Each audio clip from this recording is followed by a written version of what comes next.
안녕하세요.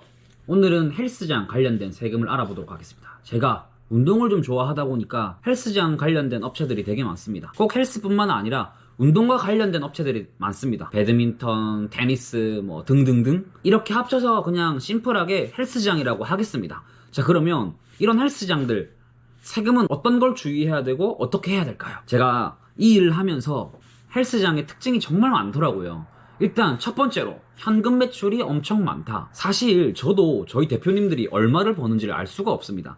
당연히 카드 매출도 점점 많아지고 현금을 준다 하더라도 현금 영수증을 많이 하시거든요. 그래도 현금을 받고 신고 안 하는 부분이 더 많다라고 제가 알고 있습니다. 제가 조금 친해지고 나서 대표님한테 실제로는 얼마 버냐고 물어보니까 생각했던 것보다 더 많이 버시더라고요. 자, 이런 부분 좋은 걸까요? 안 좋은 걸까요? 저는 이렇게 말씀드립니다. 걸리면 탈세, 안 걸리면 절세. 그러면 안 걸리려면 어떻게 해야 될까요? 그럼 뭐 이거는 알 수가 없죠. 왜냐면 요즘 회원들도 워낙 똑똑하기 때문에 현금 영수증을 하지 않으면 신고를 합니다. 자, 그럼 이렇게 신고되면 어떡할까요? 10만원 이상인 부분에 대해서 현금 영수증을 발급하지 않으면 20%의 과태료가 나옵니다. 근데 우리가 헬스장 가면 10만원 아래로 가격이 없죠? 뭐 하루 입장권 이런 건 있을 수 있지만 보통 1개월, 3개월, 뭐 6개월 보통 기본적으로 10만원이 넘습니다. 세무서도 알고 있는 거죠. 헬스장에서 현금이 많다는 것을. 이런 거를 막기 위해서 헬스장을 현금 영수증 의무 발급 대상자로 바꿔버렸습니다. 그 말은 즉슨 현금 받는 거 다 현금 영수증 처리해 라는 거죠.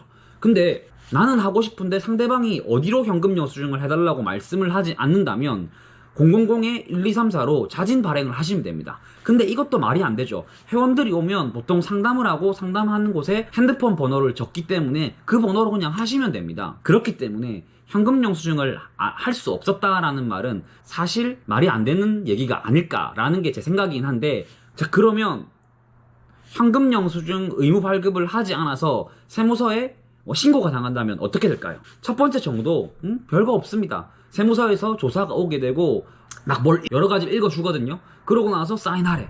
그러고 나서 다음번에는 현금 영수증 꼭 발급하래. 뭐 이렇게 얘기하고 끝납니다. 제가 저희 대표님들이 현금 영수증 미발행 건 때문에 신고를 당하다 보니까 제가 다 따라가서 한번 봤거든요. 별거 없습니다. 근데 대표님들이 이제 무서운 거죠. 뭐 세무조사가 오지 않을까. 그러면 제가 가서 옆에서 그냥 뭐 너무 긴장하지 마시라. 사인만 잘 하셔라. 뭐 죄송하다라고 말해라. 이렇게 대응을 해주곤 합니다. 그렇기 때문에 현금 매출이 참 많은 곳이다.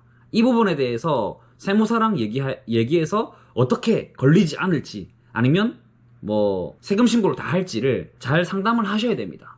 그리고 두 번째, 사업자를 내실 때 업종 코드를 정말 잘 내셔야 됩니다. 업종 코드는 924305로 내셔야 됩니다.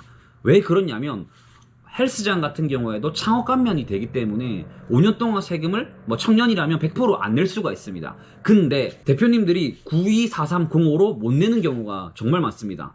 이것도 제가 하다 보니까 알겠는 게 헬스장 같은 경우에는 건물을 계약하고 인테리어 공사를 시작함과 동시에 프리세일이라는 걸 하게 됩니다. 프리세일이 뭐냐면 헬스장 입구 앞에서 우리 헬스장 오픈하니까 오셔가지고 결제하셔라. 대신 지금 결제하시는 분들에 대해서는 파격적인 할인 혜택을 드리겠다라고 어떻게 보면 꼬시는 거죠. 이때 들어오는 금액을 받아서 제가 알기로는 인테리어를 한다는 얘기까지 있습니다. 그만큼 할인을 많이 하고 주위에 오래된 헬스장을 다니던 분들도 헬스장을 교체를 하게 되는 거죠. 이런 부분을 프리세일이라고 하거든요.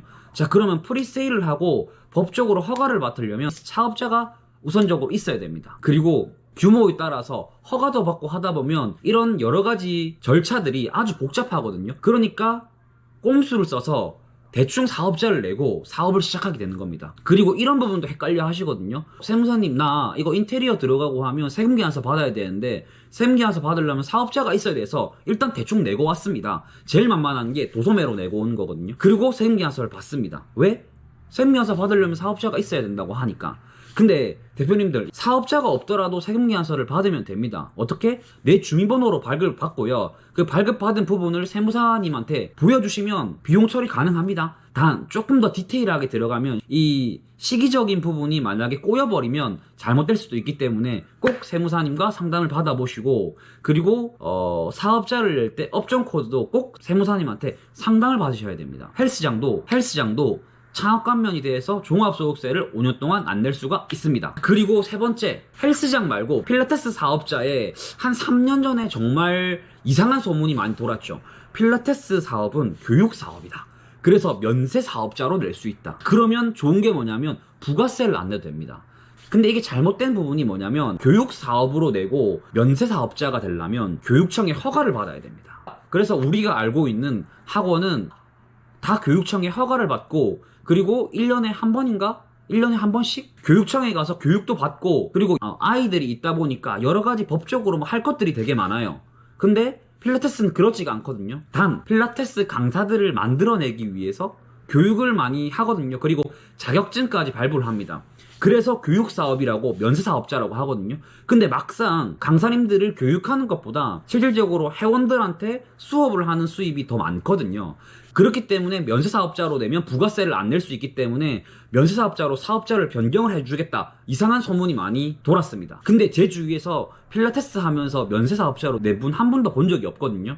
그리고 네 번째, 절대로 카드가와 현금가를 달리 하시면 안 됩니다. 사실 이런 부분이 세금적으로는 전혀 문제가 없다라고 저는 생각이 들거든요. 왜냐면 뭐 카드로 하든 현금으로 하든 세금 신고만 똑바로 하면 세무서에서는 오케이거든요. 자, 근데 제가 또 일을 하다 보니까 이게 여신금융법상 뭐 정확하게는 저도 잘 모르는데 카드가와 현금가를 달리하면 안 된다라고 합니다. 제가 생각했을 때 이거는 세법과는 조금 별도의 법이라고 생각이 들거든요. 그래서 카드가와 현금가를 달리하는 부분이 여신금융협회에 신고가 된다라고 한다면 과태료를 맞게 됩니다. 근데 뭐 한 번 정도는 그냥 뭐 이렇게 사인하고 또 끝나고 넘어가더라고요. 그렇기 때문에 절대로 카드가와 현금가를 달리 하셔서는 안 됩니다. 그리고 마지막 다섯 번째, 옛날에는 가능했는데 지금은 절대 하시면 안 됩니다. 바로 차명 계좌를 사용하시는 거죠. 예를 들어 가지고 뭐 친구의 통장, 아니면 와이프의 통장, 뭐 어머니의 통장, 이렇게 해서 본인의 통장이 아닌 다른 분의 통장으로 돈을 받습니다. 이게 옛날에는 가능했고 좋게 말하면 절세가 되었던 부분인 것 같아요. 근데 막상 세무조사 터지면 사돈의 6천까지 털기 때문에 가족들, 피가 섞인 분들의 통장을 쓰시는 것보다는 아예 완전 그러니까 제일 믿을 수 있는 친구의 통장을 쓰셨던 것 같아요. 근데 지금은 오히려 차명 계좌 사용하다 걸리면 양쪽 다 엄청난 페널티가 부과되기 때문에 절대로 쓰시면 안 되고, 그러면 세무사님 안 걸리면 되는 거 아닌가요? 근데 세상이 바뀌었고 요즘에는 회원들이 워낙 똑똑하기 때문에 그런 걸 알게 돼 있습니다. 사업자 등록증만 봐도 대표님이 뭐 김땡땡인데 뭐 박땡땡 통장으로 돈을 입금하는 것 자체가 잘못되었습니다. 지금까지 헬스장, 뭐 기타 그 외에 비슷한 운동업에서 일을 하시는 분들에 대해서 좀 알아보았는데, 가장 주의할 점은 바로 현금 매출, 이것을 어떻게 할 것인지, 다 신고할 건지 적당히 신고할 건지 아예 신고하지 않을 건지를 세무사님과 얘기를 해보시고, 그리고 그 외에 헬스장에서 일어날 수 있는 것들도 세무사님과 상담하면서 사업하시는데 전혀 문제 없이 세무조사가 오는 일은 없었으면 합니다. 지금까지 헬스장 관련된 세금에 대해서 알아보았고, 다음번에는 또 다른 업종에 대해서 좀 알아보도록 하겠습니다. 감사합니다.